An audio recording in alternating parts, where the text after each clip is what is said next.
ሰላም ጤና ይስጥልኝ ውድና የተከበራችሁ የዩቲዩብ ቻናል ተከታታዮች አጫጭርና ወቅታዊ መረጃዎችን ይዘንላችሁ ቀርበናል። እስከ መረጃው ፍጻሜ ድረስ አብራችሁን ቆዩ። በመጀመሪያም ዋና ዋና ዜናዎችን በማስቀደም እንጀምራለን። ተከታተሉ።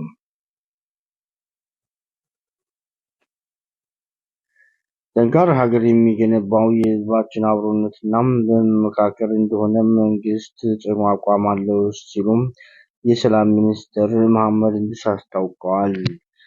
ታህሳስ 28 ቀን 2018 መንግስት ለዘላቂ ሰላም ግንባታ ችግሮችን በምክክር የመፍታት ባህል እንዲያዳብር በትኩረት እየሰራ መሆኑን የሰላም ሚኒስትር መሐመድ እንድሪስ ገልጸዋል። መንግስት ሰላማዊ ፖለቲካ ትግልና ውይይትን እንደ መርህ በመውሰድ ለሀገር ዘላቂ ብልጽግና በትጋት እየሰራ እንደሆነም አስታውቋል። መንግስት ከለውጡ ማግስት ጀምሮ በሀገር ውስጥና በቀጠናው ዘላቂ ሰላም ግንባታ ውጤታማ ተግባራትን እያከናወነ መሆኑንም ተናግረዋል።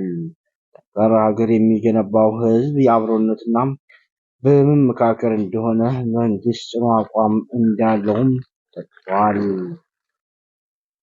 በኢትዮጵያ ለረጅም ዓመታት ስር ሰዶ የቆየው ችግሮችን በዘላቂነት ለመፍታት እናም ወሳኝ ሀገራዊ ጉዳዮች ብሔራዊ መግባባትን ለመፍጠር ሀገራዊ የምክክር ኮሚሽን ተቋቁሞ ወደ ስራ መግባቱን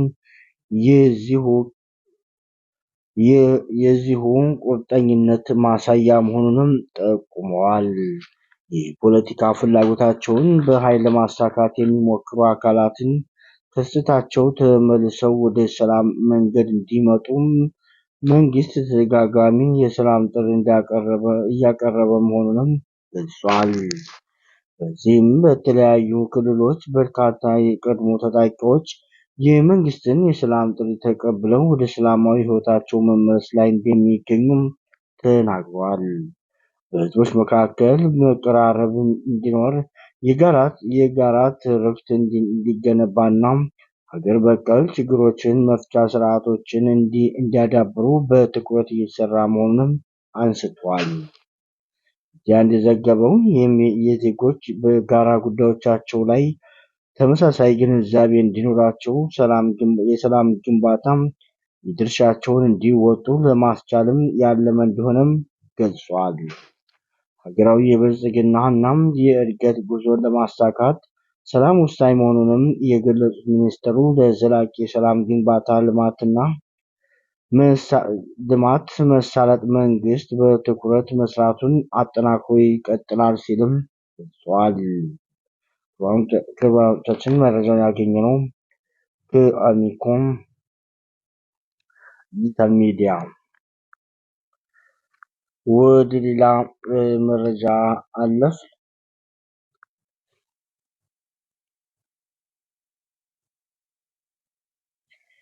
ህገወጥ ንግድንና ኮንትሮባንድን ለመከላከል በቅንጅት እየተሰራ መሆኑን አስታውቋል።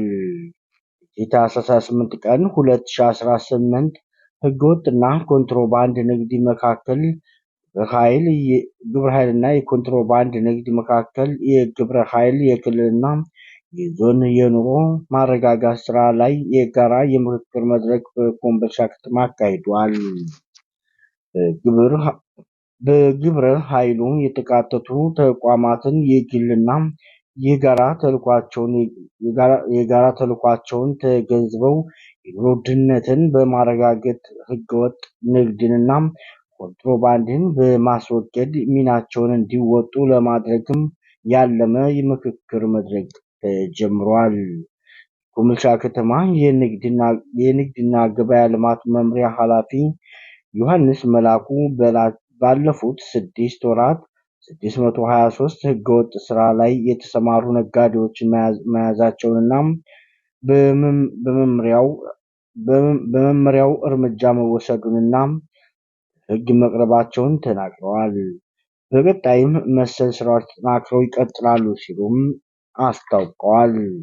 የአማራ ክልል ጤና ቢሮ ኃላፊና የህገወጥና ኮንትሮባንድ ንግድ መከላከል ግብረ ኃይል ኮሚቴ አባል አብዱልከሪም መንግስቱ ፍቃድ የሌላቸው መድኃኒቶችን በኮንትሮባንድ ጥቅም ላይ እየዋሉ ህብረተሰቡን ጤና አደጋ ላይ እየጣሉ መሆኑንም አንስተዋል። በክልሉ በተለያዩ አካባቢዎች ያሉ ፍቃድ 1600 የሚሆኑ የመድኃኒት መደብሮች የከፈቱ ህገወጥ ነጋዴዎች ግብረ ኃይሉ መለየቱን ያነሱት አቶ አብዱልከሪም የመጠቀሚያ ጊዜያቸው ያለፈባቸው ምግብና መጠጦች ከ300 በላይ መወገዱንም ጠቁመዋል። ህገወጥ ንግድን ለመከላከል ማህበረሰብ ተባባሪ እንዲሆንም አቶ አብዱልከሪም ጠይቋል። ህገወጥ ንግድና ኮንትሮባንድን በክትትል ብሎም በሀገር ኢኮኖሚ እንዲሁም በዜጎች የኑሮ ሁኔታ ላይ የሚያስከትለውን ጉዳት በቅንጅት ለማስወገድ እየሰራ መሆኑን ያመለከቱት ደግሞ የአማራ ክልል ንግድና ገበያ ልማት ቢሮ ኃላፊ ኢብራሂም መሐመድ ናቸው። በሌላ ዜና በአማራ ክልል በእንስሳት ሀብት ልማት ለውጥ በማምጣት ትኩረት እየሰራ መሆኑን አስታወቀም። የአማራ ክልል እንስሳትና ዓሳ ልማት ቢሮ ምክትል ኃላፊ ነጋ ጋስማው ዘፈን ለማልማት እየተሰራ ባሉበት ተግባራት ዙሪያ ለኢኮኖሚ ማብራሪያ ሰጥተዋል። ምክትል ኃላፊው እንደገለጹትም የክልሉ መንግስት ተጨባጭ ለውጥ ለማምጣት ልዩ ትኩረት ከሰጡት ዘርፎች መካከል አንዱ ነው ሲሉ አስታውቀዋል።